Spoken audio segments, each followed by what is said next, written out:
Hello everyone. Welcome to Fridays with Dhawale. Today I have chosen a special topic for all of us to have dialogue within each other, with each other. The topic I have chosen today is the stress versus vulnerability and importance of longitudinal case study. Friends, today I would like to first link with my first presentation of knowing the mind. It was the first episode, and we have discussed extensively about importance of longitudinal and cross-sectional study in understanding constitution of the patient. Last time I have taken in detail about cross-sectional study and demonstrated to you about TFCRA model. Those who have not listened to that, I will request them, because this is an extension from that to part 2. But before I go into a longitudinal study and its importance, friends, I would like to first say that why do we study case in detail? Why do we have to take case in longitudinal detail, and specifically from the perspective of mind? Because understanding stresses, which we have discussed in first episode, that how to study each stress in cross section. We have done that job. We could understand the interior of man. But when we study longitudinal, we first study the whole pattern. And that pattern gives us idea about vulnerability aspect of constitution, to which we call it susceptibility at the tissue level. At the mind level, the word is vulnerability. At the disease level, we call it diathesis. And at the other level, we call it sensitivity. So these are all varied terms which has a minor differences. We will discuss that over a period of time. And then correlating with two cases. First, I'll take small case, and then we will go into detail of the long case. Let me start with the first case, which is common to us. Many of practitioners, those who are practicing, must have received this phone call. I received a phone call from one of my patients saying that my 11-year-old son has turned inward since the pandemic COVID-19 news started, specifically when lockdown started. And he doesn't come out of his room.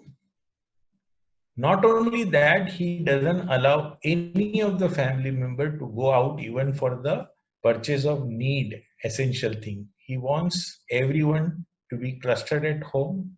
He has secluded himself to the point of phobia. And he was concerned, worried, and he's telling me what to do. The extension is to an extent that he gets sneezing bouts in morning, and he tells his father that definitely I have COVID. You talk to doctor, test me for COVID. I may be suffering from that. Friends, I know a little bit about this family more, that mother is suffering from depression. Sorry, grandmother is suffering from depression. There is TB to father. It was a recent history. And there is a lot of conflict between mother-in-law, daughter-in-law at the home, and there are obvious quarrels sometimes. So this is something background I also know. This is very valuable. Now my question is, what is this child suffering from? Is the child's fear proportional to the stress of COVID-19? What is the role of homeopathic physician? I think we can be together in this. These are the common occurrence. The anxiety and stress level is increased. I have some similar such phone call from different varied age group, specifically people who are alone.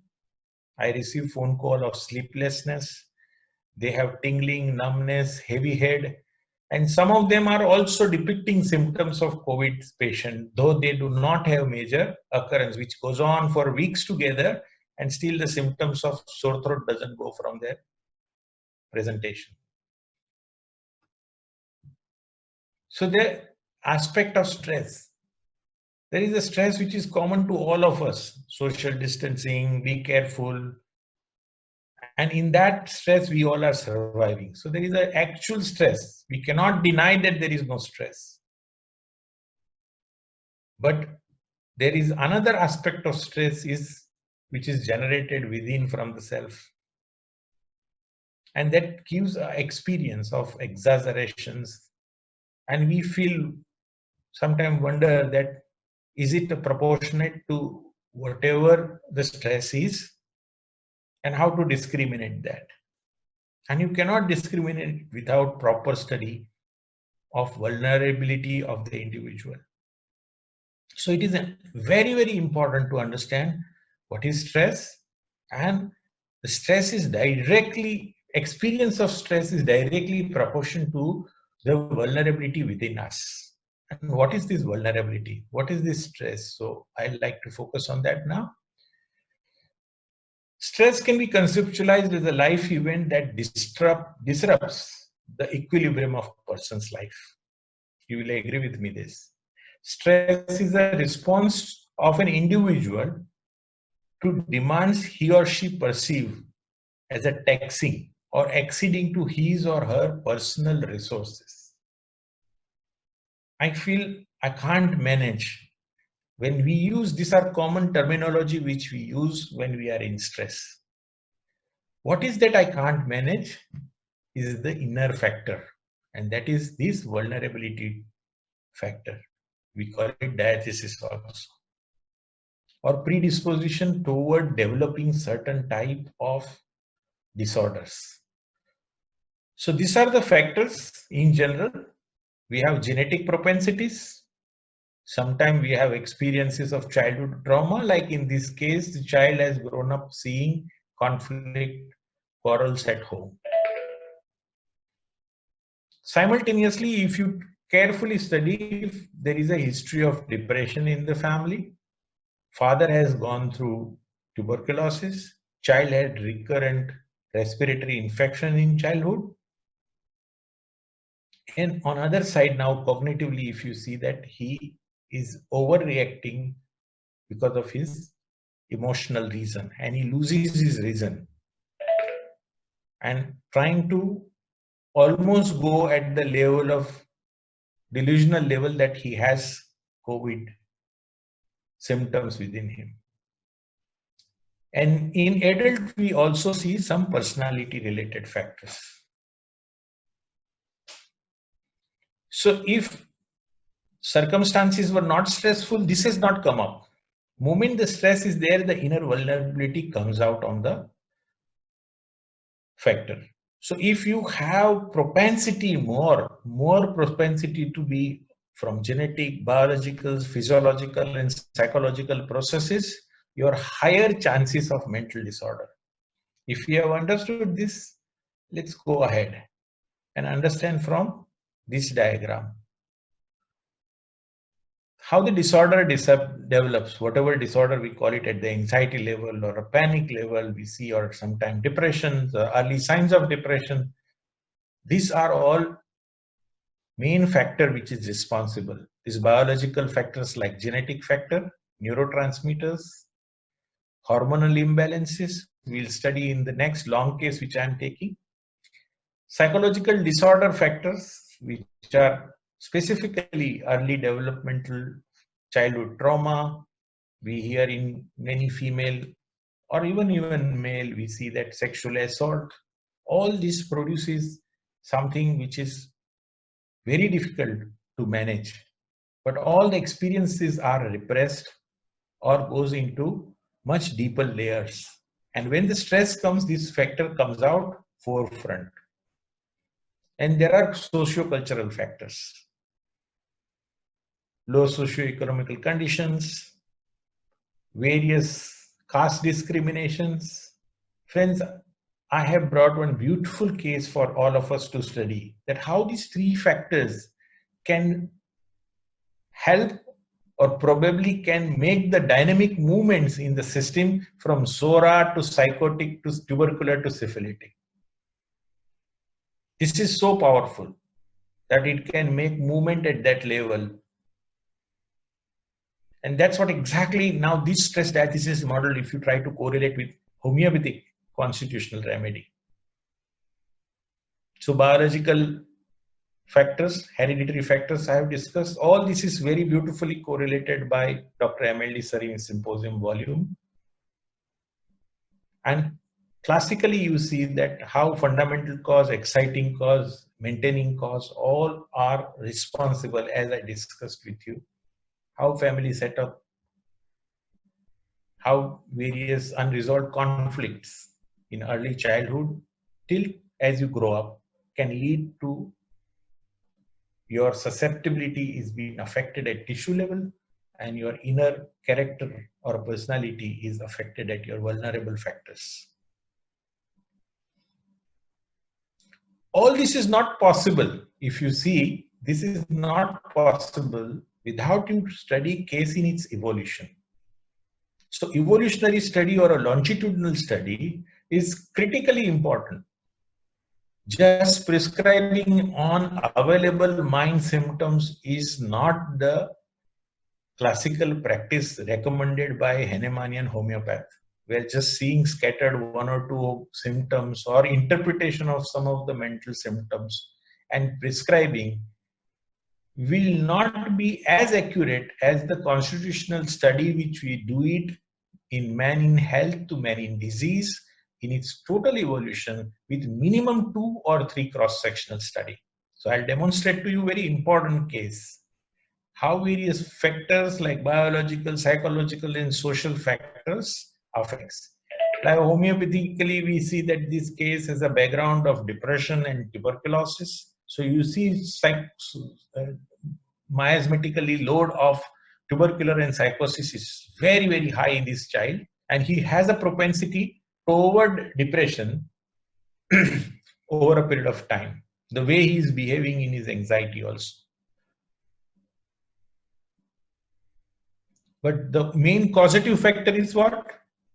And homeopathy, it is reflected in very beautifully. If you see study, I have tried to go for search. And fear of epidemics. And you see very list of remedy which has been, these are all susceptible constitution. You see all Baraita carb, Calcarea carb, lachesis, netramur, silica, medorinum, sulfur, syphilinum.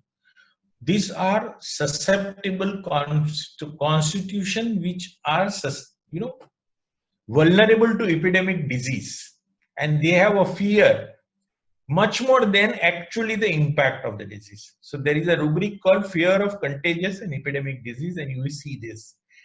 Why I am demonstrating this to you, that homeopathic literature is full of these studies of various vulnerabilities. And in this particular case, this child has shown beautiful response. I was planning to use stramonium initially with the type of fear and other thing. But after studying this, after studying the whole evolutionary aspect, craving, aversion, perspiration, family history, I have given him Calcarea carb.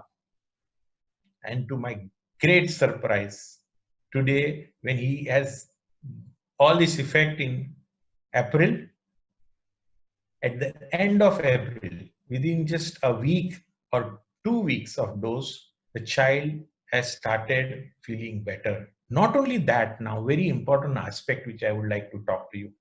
All the time the media onslaught talking about this father who is going through business stress because of these COVID reasons, the financial situation of families out.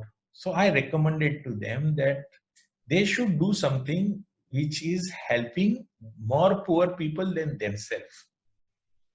Father took very seriously my suggestion, and they started helping nearby people who were in need with some ration, with some food.